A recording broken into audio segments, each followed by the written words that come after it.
Muito boa noite para todo mundo que está nos ouvindo, que está assistindo a gente agora. Sejam muito bem-vindos a este webinar, nosso primeiro webinar da RT, da Revenue Thinkers. Um prazer ter vocês aqui com a gente, um prazer ter vocês querendo aqui assistir esse conteúdo. Hoje a gente vai falar de um tema extremamente relevante para a nossa comunidade. Vai ser o nosso primeiro webinar que a gente vai abrir publicamente. E o tema, como alguns de vocês já sabem, principalmente quem chegou aqui agora, vai ser como a gente vai, de fato, gerir previsibilidade de uma operação que muitas vezes tem um ciclo de venda longo. Meu nome é Caíto, sou Head de RevOps do IEP, sou um dos parceiros aqui da Revenue Thinkers, eu apoio aqui a comunidade trazendo vários conteúdos para o time. Hoje a gente vai falar de vários temas extremamente importantes e eu já queria de cara aqui convidar o Léo para falar um pouquinho, que vai ser um dos co-hosts aqui, falar um pouquinho da RT, do por que a gente está aqui, o que a gente faz. Então, Léo, chega junto comigo e bora comentar um pouquinho com a galera. Boa noite, pessoal. E aí, vocês esperavam pela Amanda aqui hoje, mas além de ser um dos grandes nomes de RevOps no Brasil e também fundadora da nossa comunidade, da Revenue Thinkers, ela também acabou de ser promovida para o maior cargo e talvez o mais importante da vida dela, que é mãe do João, né? Então, ela está ali agora cuidando do nosso Rev Baby, né? Por isso, eu estou aqui para ajudar o Caíto nessa missão nobre de construir o ecossistema de Revenue Operations no Brasil. E essa é uma noite que a gente pode dizer que é histórica para o nosso ecossistema, né? Pela primeira vez, o conteúdo incrível da nossa comunidade, que antes era exclusivo apenas para os nossos membros, está sendo aberto para o público. Tudo isso para fortalecer um ecossistema cada vez mais maduro e relevante, que é o ecossistema de revenue no Brasil. Mas sem enrolar mais, Caíto, conta aí para gente sobre o que a gente vai conversar hoje. Caramba, hoje a gente vai ter uma conversa que vai ser bem longa e vai trazer bastante coisa relevante. A gente vai passar por 4 grandes temas, galera, que são muito importantes para falar sobre gestão de previsibilidade de ciclo de venda. O primeiro a gente vai falar principalmente sobre o que torna, de fato, uma operação de receita com ciclo de venda longo previsível ou não previsível. Depois a gente vai passar para os principais elementos que trazem uma organização, uma estrutura de previsibilidade que tenha, de fato, uma operação que seja previsível, quais são os elementos que tornam essa empresa madura ou não. E aí a gente vai trazer uma discussão sobre como que a gente equilibra metas, pressão por resultados dentro de operações que têm um ciclo de venda longo, e aqui a gente vai tratar diversos cenários, mas principalmente acima de 6 meses. E, por fim, um tema que muitas pessoas trazem para a gente aqui, que é, como é que eu faço, então, para dentro desse cenário comunicar todos esses desafios com os stakeholders, com a alta liderança. Então, a gente vai passar por vários temas importantes nesse cenário. E para falar de tudo isso, de todas essas informações, para comunicar com você, profissional de RevOps, profissional que está aí conectando com todos esses pontos da jornada, a gente vai trazer algumas pessoas extremamente especiais para esse papo, tá? Não vou aqui escolher a minha forma de apresentar. Quem sou eu, né, Léo? Quem sou eu para apresentar essas pessoas? Primeiro eu queria trazer aqui a Maria Luísa, ela vai apresentar para vocês. Chega mais, Maria Luísa, conta um pouquinho sobre você para gente. Boa noite, pessoal, tudo bem? Maria Luísa, Malu, o que for mais fácil. Acho que Maria Luísa, hoje em dia, é mais a minha família.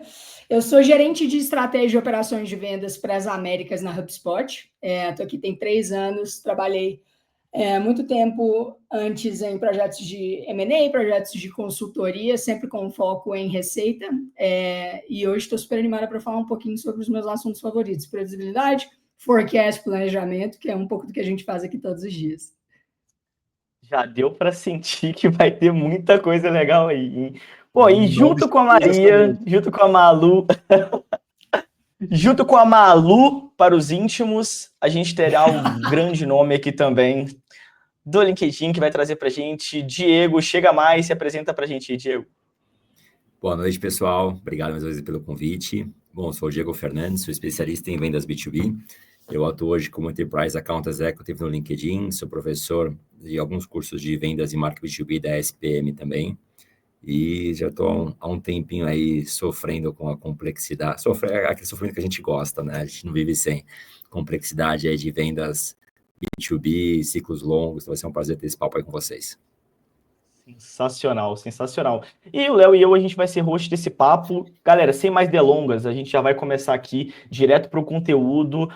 Sempre vocês tiverem algum tipo de dúvida, quiserem fazer algum comentário, pode usar aí os comentários aí do LinkedIn para a gente poder ir conversando, bater esse papo extremamente interativo e genuíno aqui de troca entre a gente, tá? Vamos começar de forma bem direta, galera, e aí eu queria já puxar o Diego, que se apresentou por último, para começar falando um pouquinho.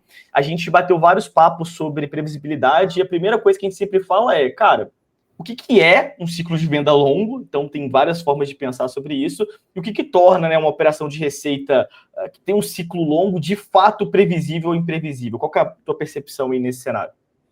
Eu acho que é um prazo comum, aí, um senso comum que a gente tem é acima de 6 meses, a gente já considera, né, um ciclo longo. E a questão de ser previsível ou não, na verdade, a previsibilidade é o que todo gestor sempre busca.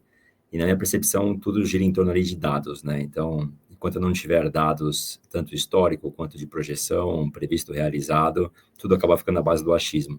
Então, acho que o principal fator-chave aí para que um processo de fato seja previsível é justamente a questão do quão bem munido eu estou ou não de dados, tanto histórico quanto de planejamento futuro também, não? Sensacional. Eu acho que tem um fator que é interessante nesse sentido também, que antes de entender o que torna o seu ciclo de vendas previsível, é entender qual é de fato o seu ciclo de vendas e como de fato ele se diferencia ou ele tem algum tipo de variação dependente do cliente que você está vendendo, né? Então, por exemplo, um ciclo de venda do ponto de vista de renovação tende a ser mais rápido, né? Dependendo do tipo de cliente que você trabalha. Um cliente num mercado novo, um cliente num segmento novo, um cliente em determinado grupo de indústrias. Acho que o mais difícil é entender, de fato, como fazer essa quebra, entender onde começa, onde termina e quais são as etapas, de fato, que vão te dar um nível de convicção alto de eu estou falando sobre o mesmo tipo de venda, né? Eu não estou colocando uma renovação junto com um cliente que você tem um RFP para lidar e entender também como que isso se comporta ao longo do tempo, né? O nosso comportamento de transacional depende de sazonalidade, depende da linha de negócio, depende de fato de qual mercado que você está operando. Então, acho que esse ponto dos dados é importante, com uma camada, eu acho, adicional de complexidade, dependendo das variáveis que impactam o que o seu time está fazendo, né? O seu time de vendas, por exemplo, gerencia renewals, gerencia todas essas partes. É importante ter essa clareza sobre o que você está falando para entender, de fato, como fazer um forecast disso que faça sentido. Cara, Perfeito, legal. Mauro. Quando a gente... Você Só trouxe uma pergunta rápida, Léo, assim, só para eu entender uma coisa da fala da Malu. Quando a gente olha para esse cenário de entender os processos, principalmente dessa conexão, e que se conectou muito bem com a informação do Diego baseado em ter uma estrutura de dados, né? Hoje, os times que estão envolvidos, principalmente no ciclo de vendas, eles têm premissas até um pouco, olhando para o passado, assim, um pouco diferentes. Assim, a gente estava comentando até antes que tem que interagir pessoas que às vezes estão olhando para criar oportunidades para daqui a 3 meses, 2 meses. Só ter clareza dos produtos, de ter uma boa base de dados, vocês sentem que já resolve um pouco desse problema do alinhamento entre times, assim, dentro desse cenário, ou precisa ter um esforço muito grande para que aconteça esse alinhamento? Assim? É uma ótima pergunta. Eu diria não, porque acho que é a premissa de ter um carro e saber dirigir, né? Então, dando um exemplo um pouco do que a gente vê internamente, existe toda uma questão filosófica quando você vai conversa com um vendedor, principalmente se você está trabalhando com muitos times diferentes, operações diferentes, né? No nosso caso, a gente opera com o mesmo pipeline para todos os mercados, basicamente. Existe uma pergunta existencial que o que é um deal? Onde que um deal começa? Onde que ele termina? Quais são as etapas? E ainda que o seu CRM tenha a diferenciação, né? Você pode puxar e passar, a gente trabalha com documentação extensa e a gente chama de HubSpot Sales Process, um documento interno de como que eu movo de um para o outro, quando que eu abro uma oportunidade, quando que eu deixo esse contato e gerencio esse contato antes de abrir essa oportunidade, né? Porque se você não tem esse alinhamento, o que acontece é que cada um vai entender de um jeito E aí você vai ter uma oportunidade sendo aberta num momento que talvez seja muito anterior. E aí, quando alguém vai puxar um relatório, vai ver grandes outliers nos dados. Né? A gente estava até brincando quando a gente conversou que, recentemente, a gente fez uma auditoria de um deal em particular que tinha passado 2 anos no pipe. E aí, quando a gente foi entender, era basicamente porque não era um momento de abrir a oportunidade. A gente ainda, de fato, estava em momentos anteriores, e quando você vai puxar o relatório, você pode concluir que você tem um ciclo de vendas de 2 anos, quando não é verdade. 95% dos casos não enquadrariam se você olhar para todo o dado histórico. Então, acho que não. Acho que trabalhar em documentar, constantemente treinar a sua equipe, garantir que está todo mundo alinhado, acho que é uma etapa importante que vai além de fato, ter infraestrutura de dados para coletar tudo isso. Sem dúvida. Essa questão de processos, sem processos bem definidos, você não consegue, por melhor que seja o seu CRM, você não vai conseguir coletar os dados da forma correta, né? É o que a Malu comentou. Se a gente tem, se eu não tenho clareza em quando eu tenho que abrir uma OP, quando eu tenho que fazer a passagem de bastão de um AE para um RE, para um Hunter, para um Farm, então tudo isso acaba impactando na qualidade do dado que eu tenho registrado, né?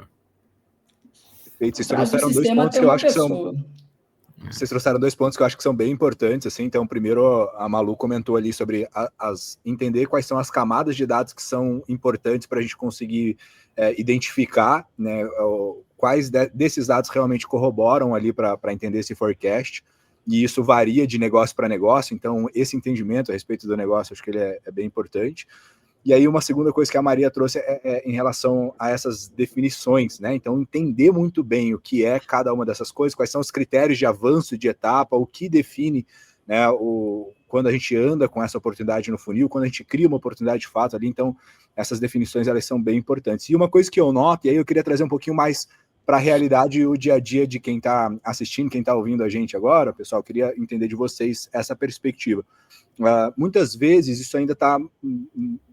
num passo muito mais distante, assim, conseguir identificar esses dados. A gente trabalha com uma maturidade um pouco menor em relação a dados, essas definições. Eu queria entender, assim, da perspectiva de vocês, com a experiência que vocês têm, quais são os principais erros que vocês veem que estão sendo cometidos por essas operações no momento de conseguir levantar esse forecast, e que, se a gente conseguir evitar, a gente já consegue um resultado muito melhor, assim. Então, o que vocês acham que a gente precisa observar para não cair no erro ali? Acho que o principal ponto é quando a gente começa a observar alguns padrões de comportamento. Acho que passa muito pelo que a Malu comentou. A gente tem que ter muito claro qual que é o papel e qual que é o processo que cada um deve seguir em cada etapa desse hora funil, hora empoleto, não importa como que eu vou chamar, né? Porque se eu coloco no meu forecast apenas os deals em que eu já tenho o ok, que já está líquido e certo, eu consigo observar esses comportamentos dentro do meu próprio time. Então, é tentar entender o quanto de fato isso reflete a realidade ou o quanto isso é um vício na hora de imputar essas informações. Então, essa análise, acho que ela é muito importante, porque, um exemplo prático, poxa, se eu tenho uma taxa de conversão, meu ciclo de venda, entre a abertura da OP e o fechamento, comparando com regiões, é muito distante, tem alguma coisa errada. Algum time está pisando na bola. Então, por mais que eu ainda não tenha um histórico tão grande, é tentar encontrar parâmetros que eu possa efetivamente comparar para entender aonde que eu preciso estar atuando para ajustar. Não faz sentido, se eu estou falando em um mercado sul e sudeste, por exemplo, eu ter ciclos de vendas muito distantes, muito diferentes. Se eu tenho isso, certamente um deles está errado. Ou até os dois, né? Então, o que eu preciso efetivamente entender? Qual o comportamento melhor reflete de fato? E aí, o que a Malu comentou, poxa, algum tempo atrás a gente estava fazendo uma auditoria específica em um deal. Então, assim, efetivamente, a gente precisa, de tempos em tempos, mergulhar na operação e efetivamente entender qual que é o histórico inteiro daquele processo, desde a geração ali do lead até a conversão final, para entender aonde eu posso estar enfrentando alguma distorção no meu processo. Acho que uma pergunta engraçada, que é uma pergunta que eu sempre recebo, é como que é na HubSpot, quais são as etapas do seu funil de vendas, né? Dá para eu colocar a mesma coisa, assim? Me manda um print, eu vou duplicar, acho que faz sentido. E eu acho que, de uma maneira geral, existe uma grande tentação você tentar quebrar o seu processo comercial em todas as possíveis etapas que podem existir, né? E, na realidade, acho que o grande sucesso é simplificar mas para simplificar, você precisa conversar com o seu vendedor. Né? Então, acho que esse ponto do Diego é muito importante. A primeira pergunta que eu faço de volta sempre é como é o seu processo comercial? Antes de você pensar como estruturar o seu pipeline, né? O que acontece? Quais são as etapas que te indicam que você está avançando e o que você precisa concluir antes de fato, sair delas e entender algum tipo de progresso, mas é muito difícil você desenhar isso com base em o que você quer saber, né? Acho que, principalmente se você trabalha com dados, eu sempre quero saber de tudo. Se eu puder ter todas as informações sobre todas as etapas comerciais, eu vou querer, só que não vou usar todas elas, né? Eu acho que é a grande tentação de, vou quebrar, sei lá, meu pipeline, o exemplo que você usou é ótimo, região, né? Sudeste, Nordeste muda, indústria muda, time muda, né? Eu já conversei recentemente com alguém que falou, nossa, eu acho que dentro do meu mesmo time, no meu mesmo segmento, acho que é muito diferente o processo comercial.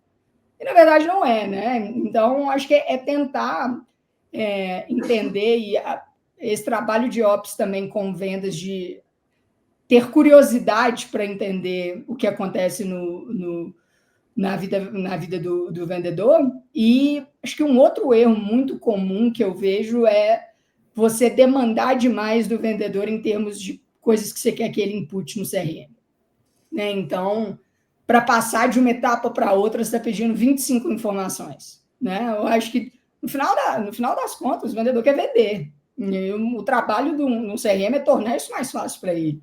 Então, se você, como uma pessoa de Ops, vai com uma perspectiva de coleta máxima de dados, né, eu acho que você perde um pouco a confiança no processo, e no final das contas você vai perder o dado, porque ninguém vai preencher e vai ser muito complexo, né? E a realidade é que você não vai usar tudo. Então, acho que essa etapa de descoberta com curiosidade, acho que é um erro bem comum, tentador, né? Eu entendo totalmente. Eu já fui a pessoa que pediu para adicionar 90 propriedades no CRM, mas eu acho que no final do dia o simples é bem avançado, e conseguir chegar nesse nível de simplicidade é difícil.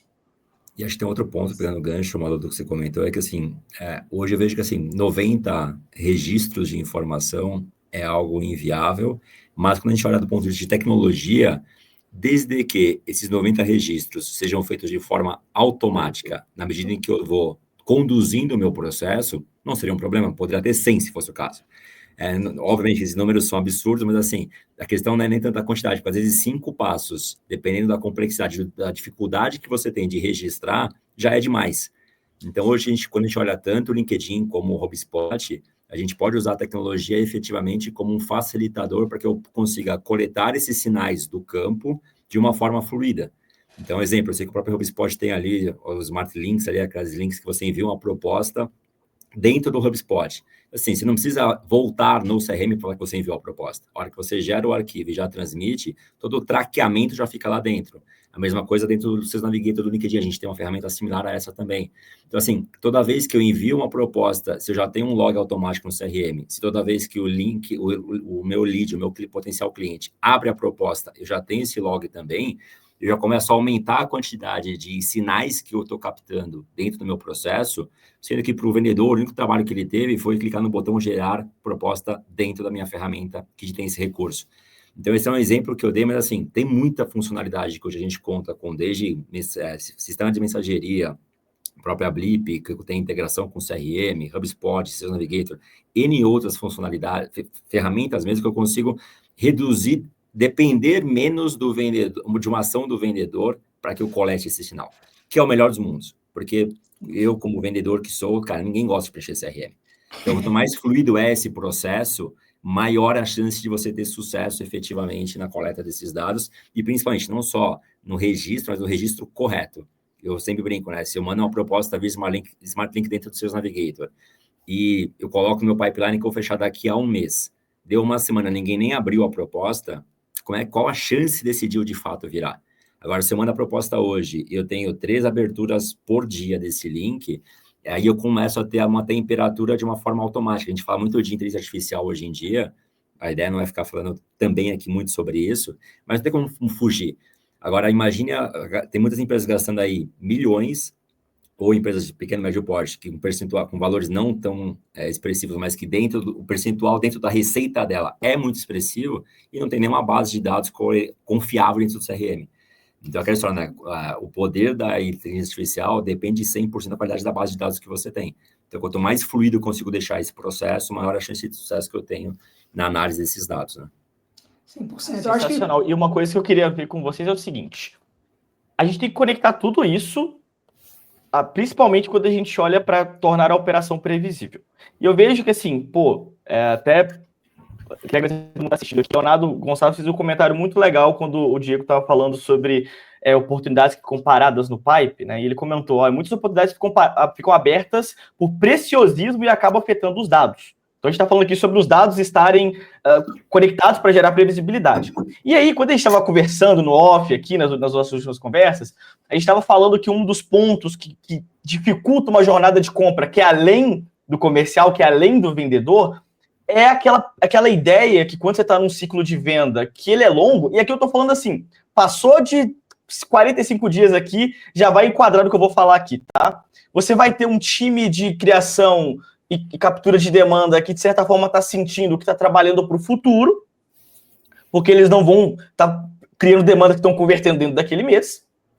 E você vai ter o time comercial desesperado para poder bater a meta que está ali no pipe, para mostrar o relatório final do mês, que bateu a meta, e tocar o sino, e etc. Né? Isso, naturalmente, em operações que têm um ciclo maior, isso gera certa discrepância, porque a gente tem um preciosismo muito forte, que é um time de marketing ali, mostrando números de MQL, que assim, de uma forma geral, dá até para mascarar um pouco, porque você sabe que não vai converter agora. Então, você pode gerar o número ali e falar, cara, vamos ver o que vai acontecer depois. E você tem o time comercial trabalhando naquele curto prazo, que é esse disclaimer que eu fiz.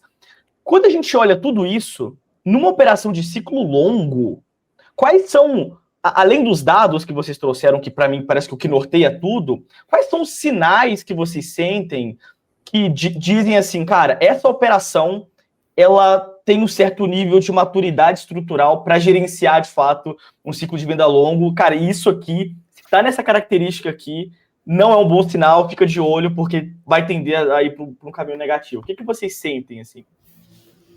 Nossa, eu acho que é o grande desafio histórico sempre de vendas, o alinhamento entre vendas e marketing em todas as etapas. Eu acho que o principal e mais básico indicador de maturidade é todo mundo entende a mesma coisa. E o que eu quero dizer com isso? Se você tem um gerente de marketing que chega para o seu gerente de vendas e o gerente de vendas fala que o ciclo de vendas é 45 mais dias e marketing fala, não, na verdade são 10 e as oportunidades que eu estou mandando são quentes, então por isso existe um desalinhamento, eu acho que é muito difícil avançar de alguma forma, né? Então, acho que uma das formas para...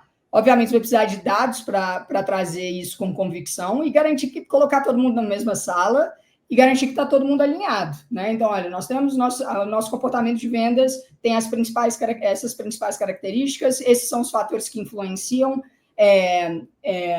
se o ciclo de vendas é mais longo ou mais curto, e é assim que a gente sabe, né? Assim, a gente olhou para não sei quanto tempo de dados, tem uma relevância estatística no que a gente está falando. O segundo grande passo, eu acho que você precisa ter, mesmo que sejam áreas anteriores ao fechamento, né? E você pode colocar marketing, BDR, SDR, que seja, é necessário ter um certo compromisso com o resultado final, né? Então, como você pode fazer isso? Ainda que o marketing entregue o lead, né? Então, a conversão da oportunidade, querendo ou não, de vendas, né? Num determinado contexto, tem um certo nível de responsabilidade no resultado final, seja em receita, seja em deals fechados, é muito importante. Porque você garante que está todo mundo olhando para isso do começo ao fim, né? Obviamente, tem etapas de passagem, né? Passar o lead, etc., mas ter esse compromisso no final é importante, porque senão você tem um processo fragmentado em que... E é o que você não quer ter, né? Imagina que você tem uma reunião de resultados mensais, marketing bateu todas as vendas, BDR bateu todas as vendas e vendas não bateu. Ou vice-versa, né? Então, eu acho que é uma questão de ótica, sim, mas uma questão de alinhamento e garantir que está todo mundo olhando para o resultado no final mesmo. Então, eu diria que esses são os dois grandes pontos. Acho que um cuidado adicional a esse ponto que a Malu trouxe é a questão do cuidado que eu tenho nessa passagem aí eu estou falando de uma geração de demanda para de Hunter, por exemplo, né? Aqui no LinkedIn, só para ilustrar, eu tenho uma gestão indireta sobre os SDRs que atuam na minha célula, e aí a gente tem muito claro quais são as regras, o ROI ali, as regras de engajamento, para que eu possa poupar aquela oportunidade. Então, assim, chegou uma oportunidade que não avançou para uma ação envio de proposta, que eu não tenho um decisor na mesa, que eu não tenho as dores mapeadas, isso não é uma proposta. Então, isso ainda é uma atividade que deve ficar na mão do SDR até que ele consiga levantar todas as informações. Então, acho que esse cuidado de definir bem quais são as métricas, os ritos que eu preciso cumprir para que efetivamente a passagem possa ser realizada é fundamental. E um outro ponto que a gente tem usado bastante aqui no LinkedIn também, eu acho que eu tenho me tornado muito fã desse modelo, é aquela metodologia MEDDIC, onde eu consigo mapear quais são as métricas envolvidas, quem é meu economic buyer, quais são os critérios de decisão, qual é o processo de decisão, identificação da dor, quem é meu champion, e olhando também um pouco da concorrência. No LinkedIn, a gente acabou até dando uma personalizada, a gente meteu um P a mais ali, que é o paperwork, que é justamente qual que é o processo que eu preciso, depois que eu tenho ok, legal, qual que é o processo que eu preciso seguir? Eu preciso de uma assinatura ou eu preciso de 10 assinaturas? Então, quando a gente consegue olhar o nosso ciclo de vendas completo e entender, acho que colocar esse framework, entender assim, poxa, cada uma dessas variáveis, em cada etapa do meu ciclo de vendas, que pergunta eu posso ou eu devo fazer antes de avançar esse deal para a próxima etapa. Então, quando a gente consegue ter isso muito bem alinhado, essa metodologia, desde a geração de demanda, na verdade, até não só falando de SDR, mas desde o marketing ali também, porque assim, não adianta nada eu fazer uma campanha se eu não sei claramente qual é a dor daquele público que eu quero impactar. Então, a identificação da dor é um dos elementos dessa metodologia. Então, acho que esse é um material que, para quem não conhece, acho que vale a pena dar uma pesquisada. A gente está obcecado por esse assunto, então eu não passo um dia sem ouvir a palavra médica aqui no LinkedIn. Então, acho que isso acaba ajudando bastante também a garantir uma maior fluidez nesse processo, desde o marketing até o fechamento do deal.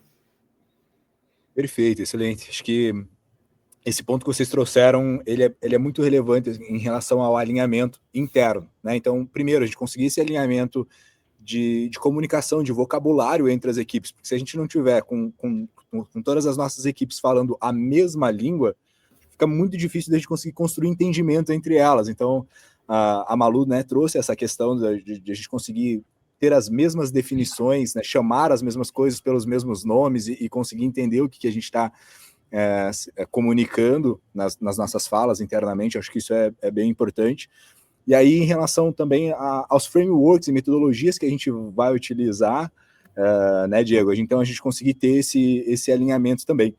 E aí, enquanto vocês estavam falando, o insight que me veio aqui, né, uma dúvida, acho que um outro alinhamento que é muito importante também, principalmente para a figura do gestor, que é parte do público que está nos ouvindo aqui hoje, é conseguir alinhar, né, a equipe, a operação e também a gestão acima dele, né? Então, conseguir trazer para essa conversa C-levels, né, gestores de alta gestão, investidores, e conseguir equilibrar essa balança. Então, o que a expectativa da operação com a expectativa dessa alta gestão, para a gente conseguir construir um forecast que seja realista, né, que coloque ali um buy-in para a equipe, né, então que dê aquela puxada na operação, mas que também seja viável, que também seja possível de ser atingido, né, e que consiga realmente trabalhar o equilíbrio da pressão pela meta que a gente está colocando ali. Então, eu queria entender um pouquinho de vocês, o que vocês utilizam hoje de ritual no dia a dia de vocês, no cotidiano de vocês, para conseguir equilibrar essa meta ali de uma forma que faça sentido, e se vocês lançam mão de alguma ferramenta no cotidiano, no dia a dia também, para conseguir trazer essas metas de forma mais assertiva. Diego, você está na ponta de vendas, como que é isso para você? Para mim, a gente não tem muito como fugir. A gente tem um conceito do LinkedIn, que é o CRM como Source of Truth. Então, assim, efetivamente, é ali onde eu consulto, onde eu imputo meu forecast, onde meu gestor acompanha a previsto e realizado, e aonde a alta liderança vai verificar essas grandes tendências métricas do já realizado, é o CRM. Então, acho que como que a gente alinha isso, aumentando ao máximo possível a acurácia dos dados lá dentro, e sempre com alinhamento muito claro com a alta gestão da empresa, né? Então, verdade, assim, é o que a gente comentou, dentro do LinkedIn tudo está muito organizado, a gente tem os papéis muito claros, mas quando a gente fala até de instituições menores, é entender para onde a empresa está indo. E esse objetivo maior da empresa, de visão de 2, 3, 5 anos, ele tem que se refletir dentro do meu processo, né? Então, eu consigo, primeira coisa, acho que é entender para onde a empresa está indo, e segundo, quais são as métricas que essa alta gestão precisa receber para que possa fazer o acompanhamento desse processo. Então, esse foi um ponto que a gente conversou também no offline aqui, que é justamente, poxa, qual informação eu preciso, eu acho que eu tenho que enviar, acho que a pergunta é outra, qual informação a alta liderança precisa?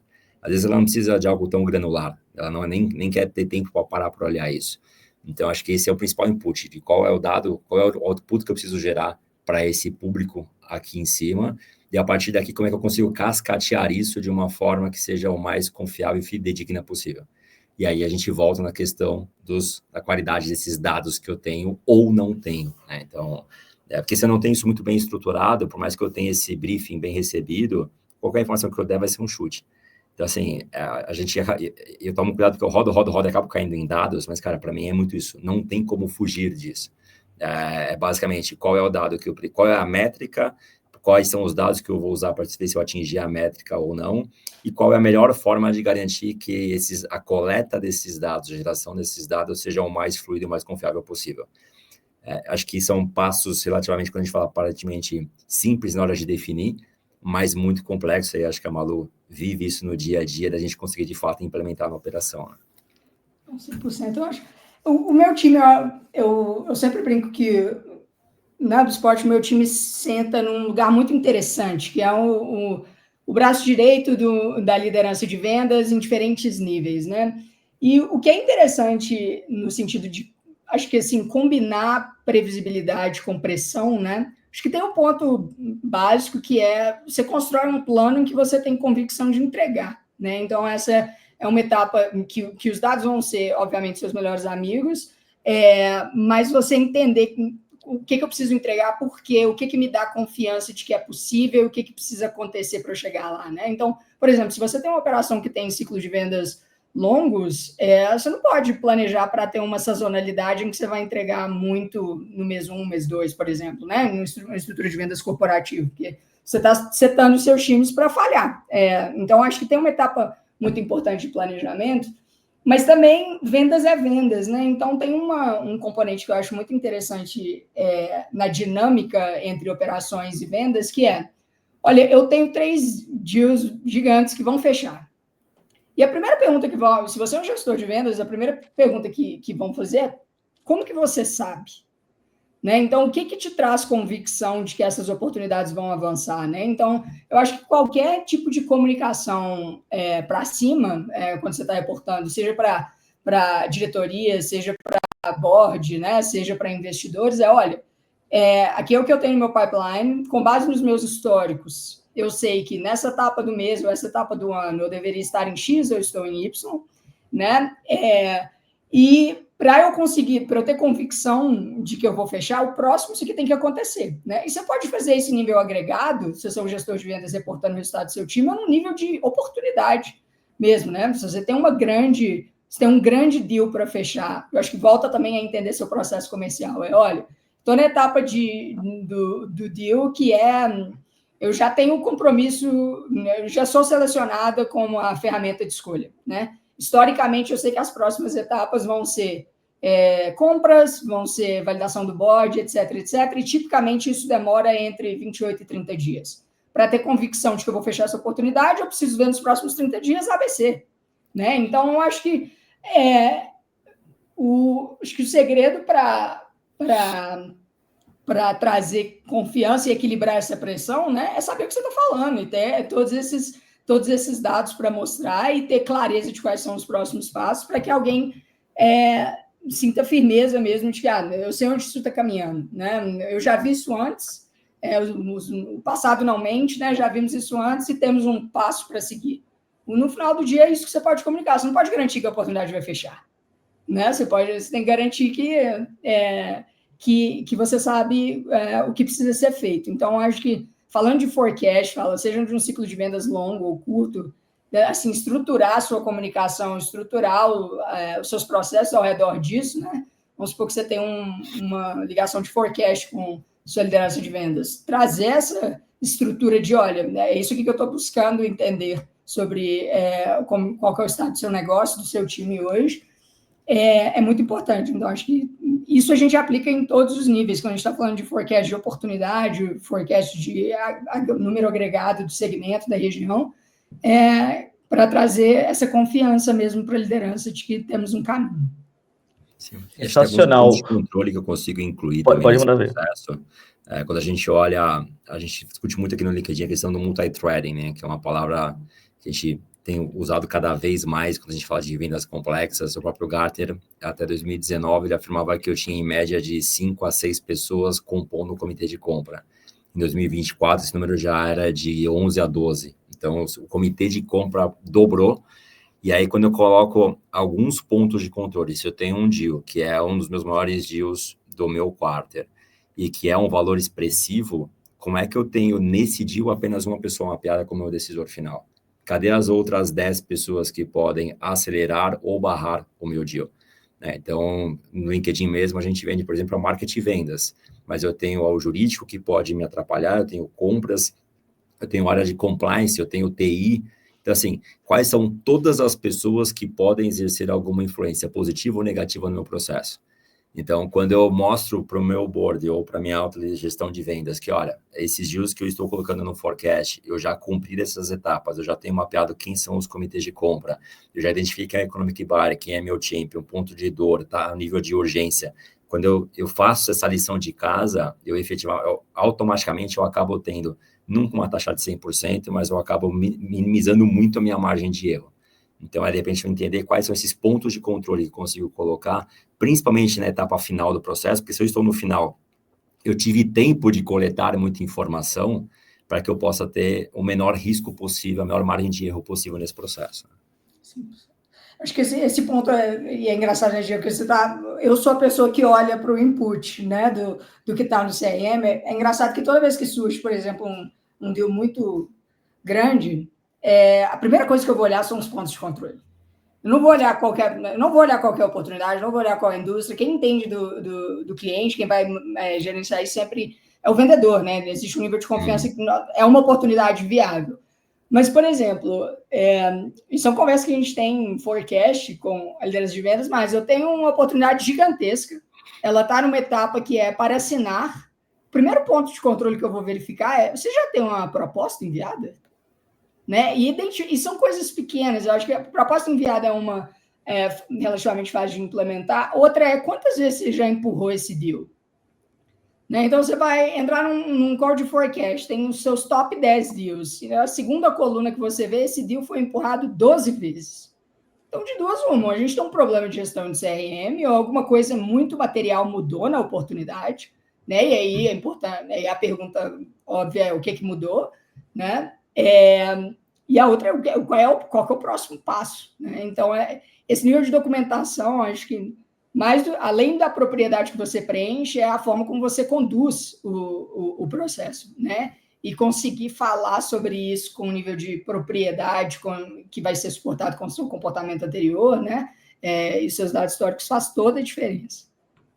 Perfeito. Pô, sensacional, galera. Gente, não sei vocês, mas assim, eu estou tendo essa aula aqui, eu estou com muitas anotações de tudo que vocês estão falando.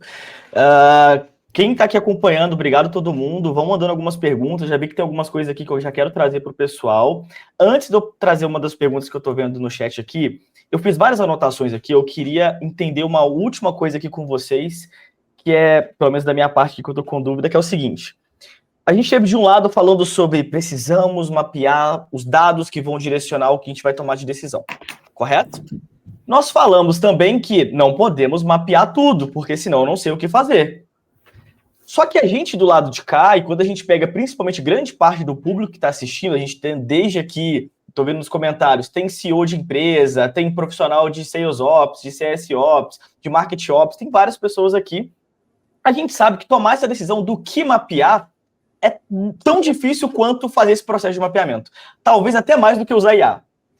E aí, uma coisa que eu estava vendo aqui, que é super interessante, que é o seguinte, numa operação de ciclo de venda longo, e aqui a gente falou, por exemplo, 6 meses, a gente está movendo um navio, né? A gente está falando que eu vou ter 2 grandes macroações do meu ano, por exemplo, que vão impactar quase no meu ano inteiro, assim, no sentido de conversão de meio de ano, conversão de final de ano e etc, né? Claro que tem várias coisas por trás, mas eu quero dizer que existe um risco muito grande, porque se eu erro lá no começo, eu não estou falando mais de CRM, eu estou falando desde lá de criação de demanda, se eu erro lá no começo, eu vou demorar, às vezes, 6 meses para eu descobrir que eu errei lá no começo. Porque daí o CRM vai chegar com uma informação que está faltando, um ponto de contato que não faz muito sentido, uma má qualificação e etc, né? Dentre tudo isso, a gente tem uma outra informação para complementar, que é, nós sabemos, vocês melhor do que eu, que a jornada de compra hoje não é linear. Então, até mapear pontos de contato não é tão tradicional assim, né? Dito tudo isso, claro que seria aqui a resposta de milhões, mas na percepção de vocês, quando a gente pega essa operação de ciclo de vendas longo, e sobretudo em organizações que não são tão maduras quanto o LinkedIn e o HubSpot onde que está o principal direcionamento para a gente começar a olhar para as nossas operações e entender o direcionamento do que mapear de verdade, sabe? Porque a gente tem, como a gente falou, infinito possibilidade de dados, a gente sabe que tem que mapear, mas é um ciclo de venda longo, eu não posso errar. Então eu preciso ir na jugular, assim, do que é mais importante. Como que vocês olham para isso e qual que é a orientação que vocês dão para quem está assistindo a gente, para a gente poder construir esse cenário? Quem quer começar aí? Não precisa fazer fila não, tá? Qualquer um dos dois tá bom. Cara, acho que o principal ponto é comunicação, na real, assim. Principalmente quando eu tô começando uma operação, é natural que eu erre. A questão é qual é o tempo de resposta que eu vou ter para esse erro. E aí um cuidado grande que a gente precisa ter é a questão da não divisão da empresa em silos, né? Você fica com aquela guerrinha de que o marketing gerou lead e vendas não me deu porque vendas não atuou. Cara, a hora que eu consigo alinhar um mindset onde todos são responsáveis pelo processo até que eu tenha o close do ano e a renovação, isso acaba ficando muito fluido, né? Então, um exemplo prático, eu atuava como hunter, como farmer até alguns meses atrás, passei para farm, para hunter. A hora que eu recebi o meu book of business ali, o meu book de contas, quando eu olhei, eu tinha umas 300 contas, eu bati o olho e falei assim, cara, não tá legal. Então, assim, eu tinha 2 opções, ou já minha moleta estava pronta nos próximos 6 meses, mas eu estava preocupado com isso. Então, fui lá, quem que cuida da área de sales op? Galera, vamos marcar de onde vocês estão gerando esse book? Quais são as métricas que vocês estão utilizando? Como eu sou um cara que gosta muito de dados, poxa, então, vamos ajustar para que na próxima rodada de geração de planejamento de território, a gente já tenha isso um pouco mais calibrado. Eu já vou corrigir aqui na ponta, mas eu não vou, beleza, já chegou aqui, vou fazer meu trabalho e toca a ficha. Talvez não esteja nessa cadeira daqui a 6 meses, 1 ano. Então, assim, mas o que eu posso contribuir para que efetivamente o processo seja melhorado? Então, acho que talvez assim, não só a preocupação com o resultado, mas uma preocupação com a qualidade do processo como um todo, né? Porque na prática eu poderia pegar aquele 1/3 que não estava bom, descartar e eu mesmo incluir algumas contas novas nesse meu processo, mas, cara, eu me sinto parte desse todo. E acho que esse é o grande desafio. E por um lado, no LinkedIn a gente já tem isso muito bem estruturado. Por outro lado, quanto menor a empresa, em tese, mais fácil essa comunicação, né? Então, aqui no LinkedIn, eu preciso abrir um chamado, acabar uma reunião com alguém que está em Londres, alguém que está em Dublin. Às vezes, se eu estou falando numa empresa menor, numa startup, eu levanto a mesa, eu levanto a cabeça, eu já estou falando com a pessoa que está resolvendo o problema do outro lado.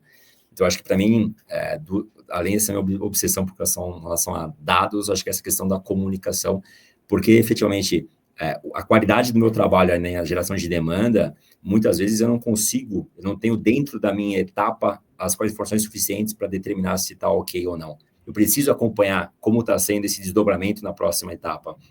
E aí, se eu não tiver essa comunicação e uma atuação construtiva, não aquele empurra-empurra de quem é a culpa, mas como é que a gente consegue juntos melhorar o processo, isso acho que é um dos pontos essenciais. 100%. Eu acho que eu tenho 2 respostas, dependendo de onde você está sentando, né? Eu acho que se eu sou uma pessoa no lugar de vendas mesmo, então eu sou ou um gerente comercial ou uma pessoa de fato vendendo, Eu acho que o principal ponto, a gente sempre fala de dados, mas o dado que você cria hoje vai influenciar seu futuro daqui a 6 meses, né? Então, eu acho que tem um ponto de sim registrar as informações no CRM, mas entender quais são os comportamentos que vão te levar lá. Eu não tenho uma pessoa de seus ops. Tem uma pessoa no seu time que está fazendo alguma coisa melhor do que as outras, com certeza. A não ser que você esteja começando do zero, aí você pode ir para o mercado entender, mas, poxa, eu tenho esse desafio, eu quero garantir que daqui a 6 meses eu vou estar num bom lugar de pipeline. Eu conversaria com o melhor vendedor do segmento. Eu marcaria 30 minutos, me explica o seu dia, me explica a sua rotina e quais são os comportamentos e inputs, né? Acho que em vendas, assim, a ligação que você faz hoje vai te gerar alguma receita daqui a um tempo, raramente, né? Às vezes acontece, vai ser hoje, mesmo que te traz resultado, mas eu acho que eu tentaria entender isso para que daqui a 6 meses a sua falta de dados não seja um problema mais, né? E aí você pode fazer todo esse exercício que o Diego mencionou. Se eu sou uma pessoa de seus ops com alguma massa de dados para avaliar, de verdade, eu conectaria o meu CRM numa AI e eu teria uma conversa sincera com a minha AI. Eu conheço um excelente CRM, por sinal, que tem vários conectores de LLM, mas de verdade, é uma parte do trabalho que a gente faz sempre. Assim, você tem uma massa, e a história, acho que é a história mais antiga, né, do mundo de CRM nossa, eu tenho muitos dados, mas eu tenho a mesma propriedade para nome 7 vezes. Né? Então, esses dados estão pouquíssimo estruturados. A forma como isso sempre vai ser verdade, mas se você tem alguma coisa para começar, você pode tentar identificar assim, qual que são os top 3 critérios que influenciam o meu ciclo de vendas. E fazer isso hoje é muito mais fácil. Quando eu lembro da primeira implementação de CRM que eu fiz, eu tive que fazer isso na mão, no Excel, né? Hoje você pode jogar isso no AI e ter uma conversa informada, né, e direcionada sobre o que você está buscando. E aí torna mais fácil, né? Oi? Simplificar, né? Acho que simplificar é melhor do que complexar. Exato. Então, eu acho que você consegue partir de algum lugar, mas a conversa para vendas é importante que você registre as coisas e comece algum tipo de comportamento para eu ter alguma coisa para avaliar, né? E aí, a partir do momento que você tem uma massa de dados, não vai ser perfeito, né? Eu acho que nenhum banco de dados é perfeito, mas você tem um lugar para começar e consegue partir daí, né? Acho que um ponto que a Malu comentou que eu acho que vale a pena a gente dar um destaque maior é a questão do poder do benchmark, galera. Então, assim, aqui no LinkedIn a gente basicamente comercializa, no meu caso, o Sales Navigator, mas além de vender a plataforma, uma coisa que a gente entrega como valor é muito essas boas práticas, efetivamente, e aí eu conecto o gestor de SDR, do time de hunting, com o meu gestor aqui do LinkedIn, ou com algum outro cliente que não seja concorrente, mas atua no mesmo setor. Então, assim, quando a gente não tem essa massa de dados para trabalhar, quando eu estou num processo ainda em desenvolvimento, algo que, assim, acho que tem um poder que a gente precisa dar a devida atenção e o esforço é no benchmark. Então, quem são os meus pares, com que empresas eu consigo conversar para efetivamente buscar algumas ideias que eu possa estar aplicando e testando na minha operação. Incrível, pegando um gancho aqui na fala de vocês, então, a Malu falou sobre a gente mapear quais são os 3 principais critérios que influenciam o forecast, né? E o Diego trouxe aí na sequência de forma precisa, né, a questão do benchmark. Então, queria aproveitar vocês aqui na call e trazer ali uma pergunta que a Thalita fez nos comentários agora, que eu achei muito interessante, que eu estava com isso na cabeça para perguntar para vocês também. Então, ela trouxe ali, né, alguma sugestão de como iniciar o acompanhamento de acuracidade de forecast no time? Tem uma dor aqui hoje que a acuracidade é muito baixa. Então, eu queria entender de vocês, assim, pessoal, vou só complementar a pergunta dela, assim, de ações práticas. Então, vamos levar essa conversa agora, amanhã, né, para o dia a dia, para a operação. Quais seriam as principais, as primeiras ações práticas que vocês tomariam para melhorar a acuracidade, né, para melhorar o forecast na operação de forma efetiva, além de mapear quais são os 3 principais critérios que movimentam o forecast ali? Acho que o principal ponto é analisar que dados eu tenho, se eu tenho algum dado histórico ou não, né, e qual é a melhor limonada que eu posso tirar desses limões aí que eu tenho dentro de casa.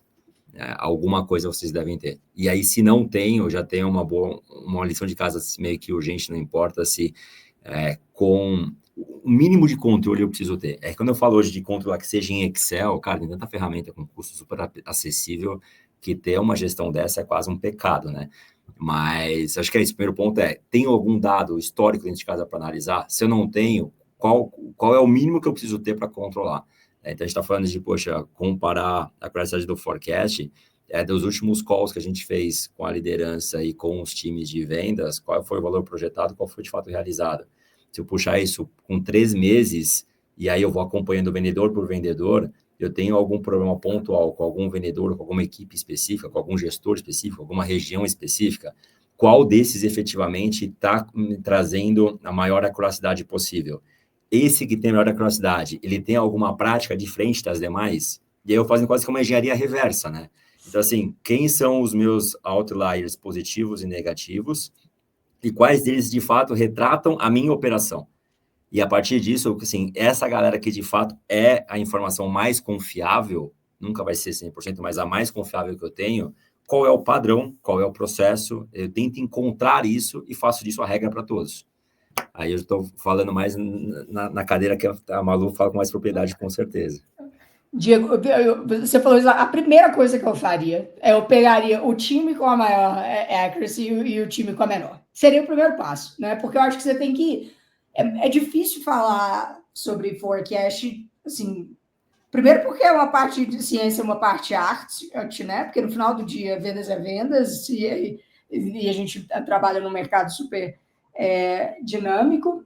Eu acho que esse seria um bom passo. A segunda coisa que eu acho que é relevante aqui também, para sair um pouco da veia de dados, é comportamento. Eu acho muito difícil você melhorar o seu forecast se você não torna isso assim, top of mind para as pessoas, né? O que eu quero dizer com isso? Se você é um gestor que só pergunta o forecast da sua equipe na última semana do mês, ela só vai lembrar disso na última semana do mês, né?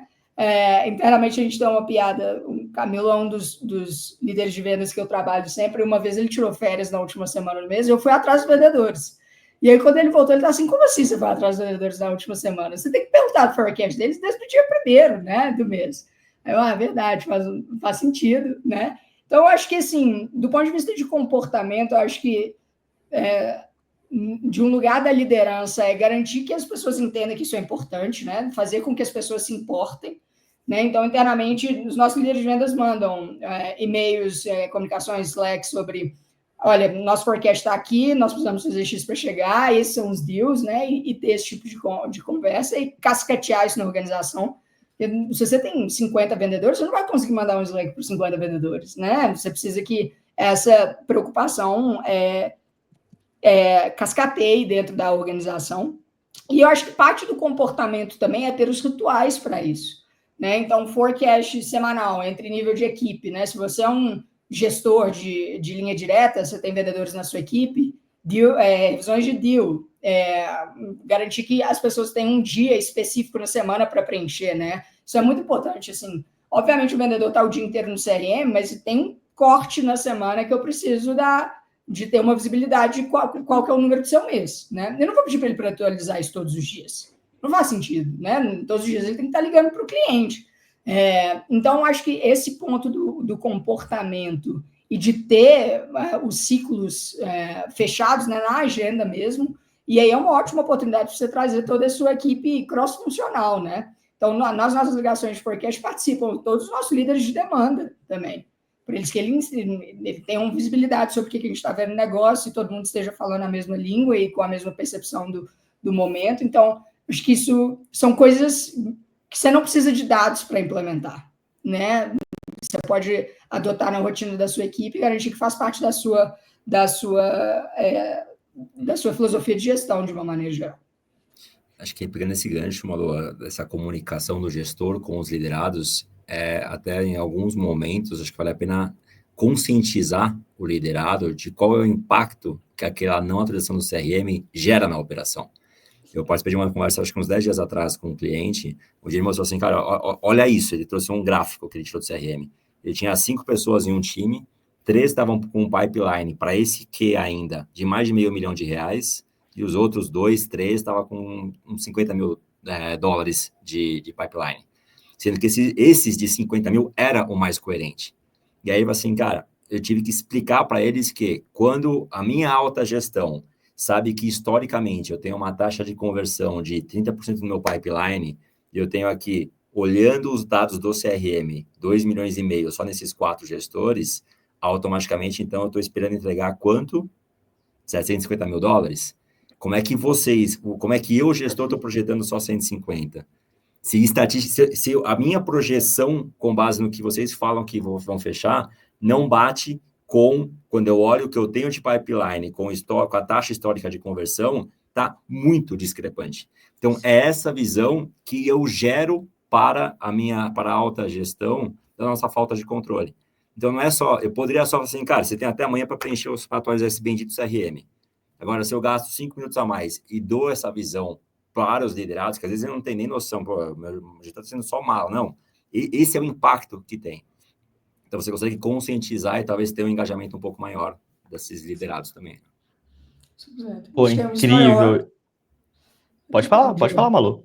Não, esse ponto de CRM, eu acho que toma literalmente 5 minutos para você explicar para alguém o impacto, né? A gente teve uma história engraçada recentemente que uma vendedora nova fez um input no CRM que era para $100, mas ela usou uma outra moeda, né? Então, o nosso pipe subiu bastante, né? Assim, 2 minutos que a gente chegou, conversou com a equipe e, assim, acho que traz um sentimento de... Não é só para encher o tempo de vocês, para encher o pipeline. Isso aqui nos dá condições de construir o melhor caminho, a melhor cota do ano que vem, entender de fato o que a gente está vendo. Então, acho que esse é um ponto que a gente fala, assim, em Ops em geral, né? Assim, literalmente, falar 5 minutos com a liderança, entender, usar um caso específico, acho que vai um caminho muito longo, é muito bom esse ponto. Pô, sensacional, galera. Vocês complementaram muito o que eu estava pensando aqui. Isso puxa um pouco da pergunta que o André fez aqui no chat. Vou colocar aqui na tela para vocês verem, que é falando um pouquinho sobre se vocês têm encontrado mais acerto em forecast quando faz agrupado por mês, quarter, como esse pipeline cover, por exemplo, ou por cohort, segmento, e por quê? E até dando um contexto para essa pergunta também, é uma dor que eu senti muito quando eu assumi a operação aqui, que era entender qual que era a melhor forma de até calcular assim, essa cobertura de pipeline, né? Hoje, por exemplo, a gente faz olhando por taxa de conversão passada por temperatura. Então, a gente tem nossas temperaturas médias, a gente sabe historicamente quanto que essas temperaturas convertem, e aí, baseado no que a gente tem no pipeline, a gente consegue entender a probabilidade de conversão das negociações que tem para frente, né? Mas isso foi muito tempo para chegar nessa percepção, assim, de feeling. Não foi coisa só de sentar, pensar, analisar os dados, foram bastante tempo. E aí, pegando esse gancho com a pergunta do André, o que vocês sentem mais, assim? Tem tido mais acerto olhando para cobertura de pipeline ou mais por segmento, né, cohort, etc. E por que, assim, na percepção de vocês? É uma ótima pergunta, eu acho que tem 2 pontos na pergunta, né? Do ponto de vista de cohort por segmento, o seu forecast vai ser mais acurado na medida em que você agrupa negócios com características semelhantes, né? Então, assim, o seu forecast para, sei lá, small business vai ser diferente do de corpo se você olhar para o comportamento de ventas da mesma forma, né? Então, acho que esse é o primeiro ponto. E o modelo de forecast mais acurado é o que você quer triangulado, né?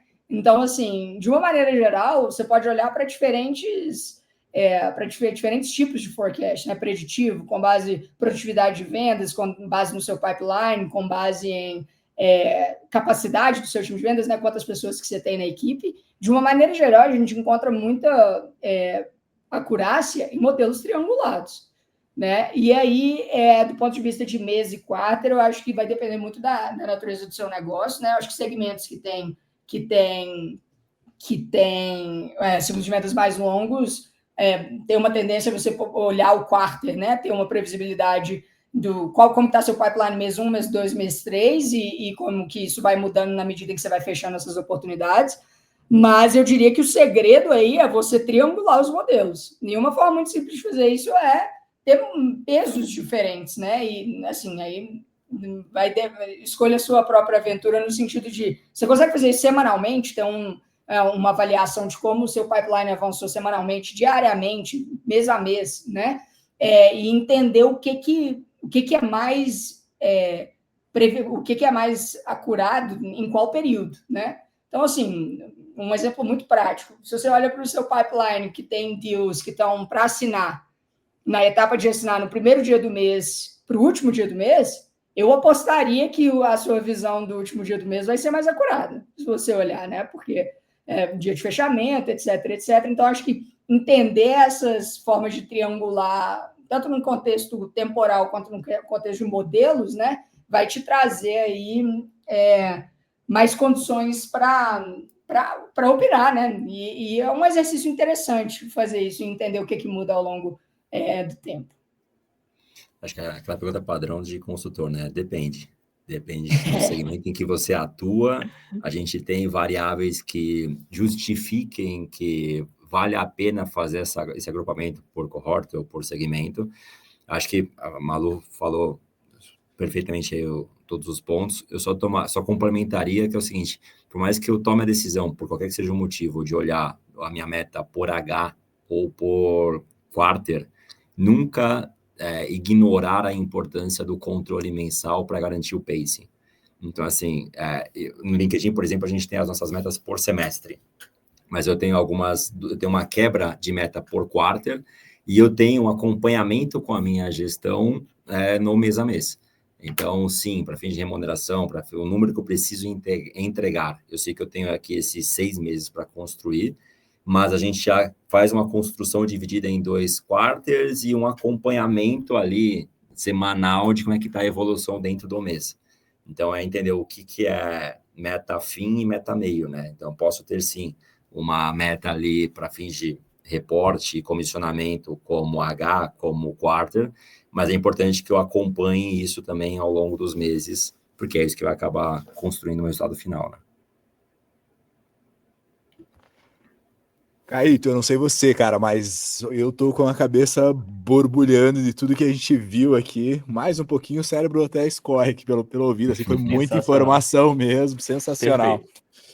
Pessoal, eu gostaria de, em nome da Revenue Thinkers, agradecer você, Diego, pela disponibilidade, por tirar uma hora para compartilhar toda a tua experiência, o mesmo para ti, Malu, muito obrigado por tudo que vocês agregaram para a comunidade, por todas as informações que vocês trouxeram aqui.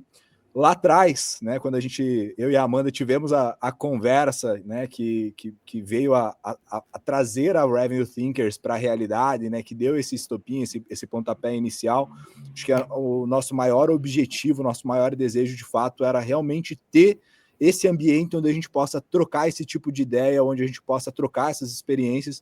E hoje eu não poderia estar mais contente, mais feliz vendo isso se consolidar, isso se realizar na prática. Então, obrigado de verdade por vocês trazerem, né, todo esse conhecimento para nós e para a nossa comunidade aqui. E aí eu queria aproveitar, fazendo um gancho, né, essa é a primeira vez que a gente abre isso para o público, mas nós já tivemos inúmeras trocas de ideias como essa. A gente já teve nomes aqui como Thiago Muniz, da Receita Previsível, Renata Centurion, da Wine by Design, Denis Tacitano. Então, assim, várias pessoas e nomes gigantes da comunidade Revenue no Brasil, trazendo muito da bagagem deles e da experiência deles para nos ajudar no nosso dia a dia, no nosso cotidiano, com os nossos desafios de RevOps. Então, queria encerrar aqui a nossa noite fazendo um convite para todo mundo que está nos assistindo, para todo mundo que está nos ouvindo, para procurar um pouco mais sobre a comunidade. Então, entrar no nosso site, revenuethinkers.com, para entender mais sobre tudo que a gente vem propondo e executando aqui. Essa conversa, esse papo também vai para o nosso YouTube, possivelmente, então procurem Revenue Thinkers no YouTube, beleza? E queria aí convidar a Malu e o Diego também para deixar uma palavra final, para encerrar a nossa noite de hoje. Ladies first. Gente, muito obrigado, de verdade. Eu acho muito engraçado quando eu participo desse papo, porque normalmente o Diego de vendas, né? Tá em ligações sempre e tal, mas acho que é muito importante comunidades de ops, de uma maneira geral, terem esse espaço. Então, muito obrigada. Estou mais que à disposição para esclarecer qualquer ponto. Acho que um mundo de vendas mais previsível é um mundo de seus ops mais feliz, né? Então, contem comigo e parabéns pelo projeto. Estou animada para acompanhar o que acontece por aí. Perfeito. Bom, queria também agradecer aí pelo convite, parabenizar Caeto, Léo, Mandinha pela iniciativa. Muito legal ver o projeto que vocês conceberam e implementaram. Acho que no mundo a gente tem um excesso de informação, ter um local que consegue fazer uma curadoria com tanta qualidade como vocês vêm fazendo, tem um valor assim sem precedente, né? Então, acho que esse é o grande valor, não é a informação, a disponibilidade de informação, mas a curadoria dela. Então, é um prazer estar aqui participando dessa rede, contem comigo. Diego Fernandes, lá no LinkedIn, vocês conseguem me achar. Vai ser um prazer continuar esse papo, aí esquecer qualquer dúvida que possa ter restado. E é isso, pessoal. Essa foi a primeira de muitas que foi aberta. Espero vocês na próxima. Obrigado pela presença de todo mundo. E é isso, para prazer se conectar com vocês. Até mais. Obrigadão, pessoal. Boa noite. Valeu. Valeu, valeu.